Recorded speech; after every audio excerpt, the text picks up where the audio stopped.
রাজনৈতিক অস্থিরতায় ক্রিকেট পাড়ায় talk of the town বিসিবির বর্তমান পরিচালনা পর্ষদ। বিশেষ করে ২৪ সদস্যের বোর্ডে একাধিক পরিচালক আত্মগোপনে থাকায় স্থবির কার্যক্রম। এর মধ্যেই বিসিবির পদ থেকে পদত্যাগ করতে রাজি হয়েছে নাজমুল হাসান পাপন। তবে গঠনতন্ত্র অনুযায়ী তাকে লিখিতভাবে পদত্যাগপত্র দিতে হবে এবং তা বোর্ডের সভায় অনুমতিও হতে হবে। জানা গেছে, পরিবার নিয়ে লন্ডনে অবস্থান করা নাজমুল হাসান লিখিতভাবে পদত্যাগপত্র পাঠাতে পারে যে কোনো সময়, তবে এটা কার্যকর হবে বোর্ড সভার মাধ্যমে।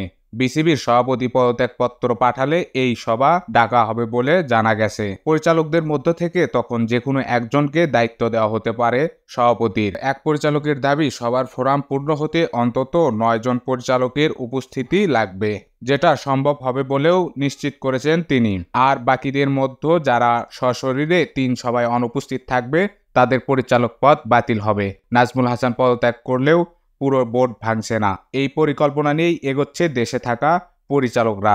এর বাইরে অন্তর্বর্তীকালীন সরকার চাইলে সব পরিচালক একযোগে পদত্যাগ করতে রাজি।